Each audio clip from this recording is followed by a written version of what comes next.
Hello, I'm Stuart Watson with Oregon Divorce Guides, and I will be walking us through the 11 points of the Agreement to Mediate form for the purpose of clarifying our process and how it works.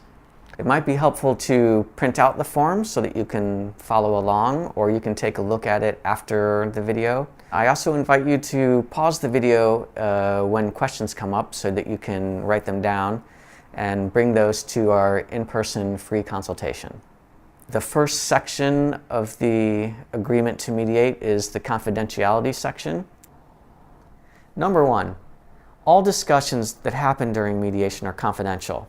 As your mediator, I cannot be required to testify in court, disclose any written records, or share any information about the content of a mediation session.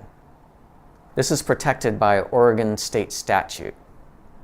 Number 2, when I meet with you separately, as I will for 10 to 15 minutes during our free consultation, what we talk about is also confidential, meaning I won't share that with the other person unless you ask me to. Number 3, what's not considered confidential is the written divorce settlement agreement.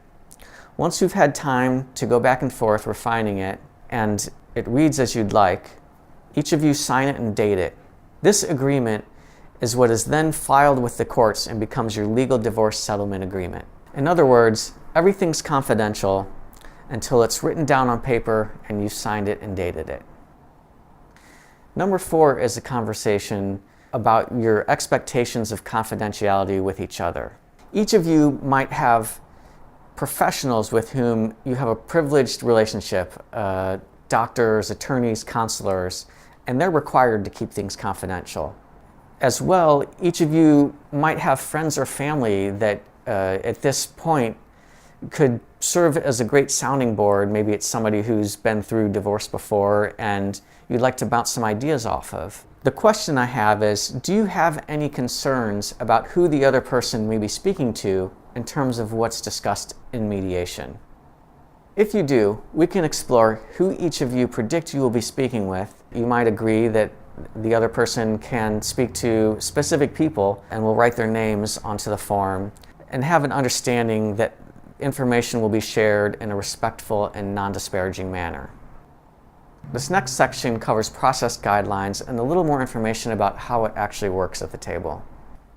Number 5, you agree to listen and try to understand the other person's goals and concerns.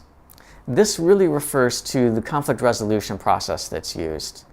While there are multiple decisions that you need to make, and most of them will just clip through rather quickly, for the topics that there's some emotional charge or you have a really different opinion about how it should look, what we do is slow the conversation down and make sure first that you're understanding each other's goals and concerns.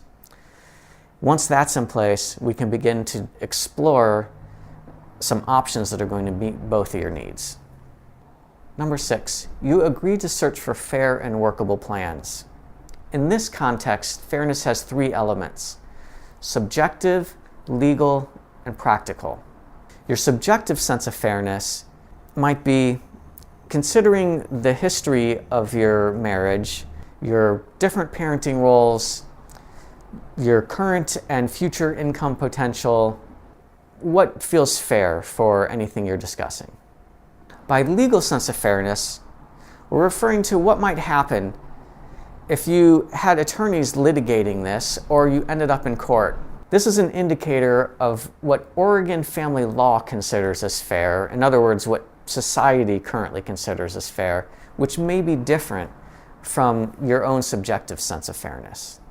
And lastly, we look at practicality. We need to make sure that anything that you're discussing is going to be workable and sustainable for your lives moving forward. Number 7, you agree to provide complete, accurate information for everything that's being discussed.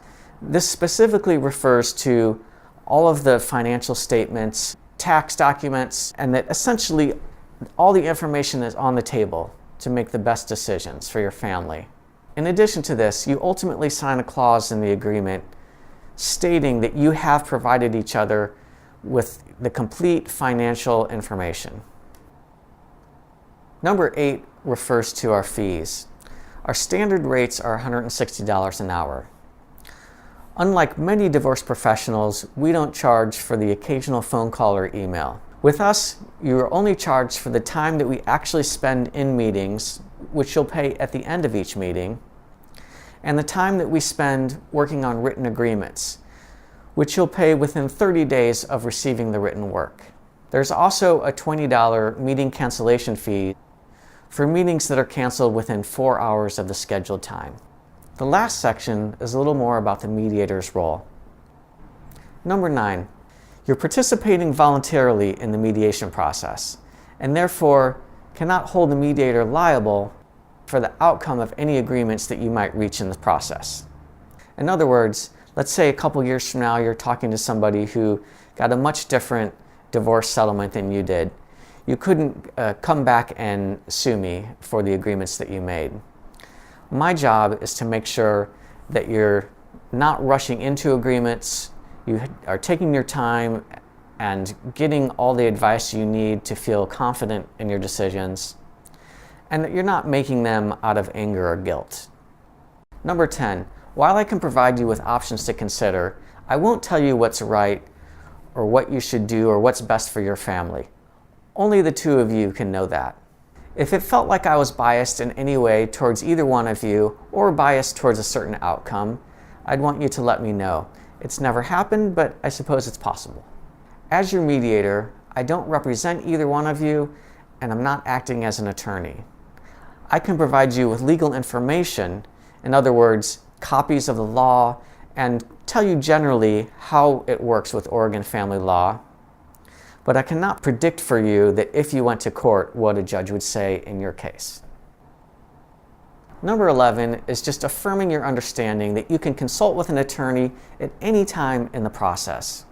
About 25% of our clients find this helpful, and that's usually around the topics of spousal support, maybe a family inheritance, self-owned business, and occasionally somebody likes to take the final written agreement and put it before an attorney's eyes before signing it. We can take some of the wording suggestions that the attorney gives and work that into the agreement if you like. I know this is a lot of information. Thank you for sticking with me through it, and I look forward to your questions and our free consultation.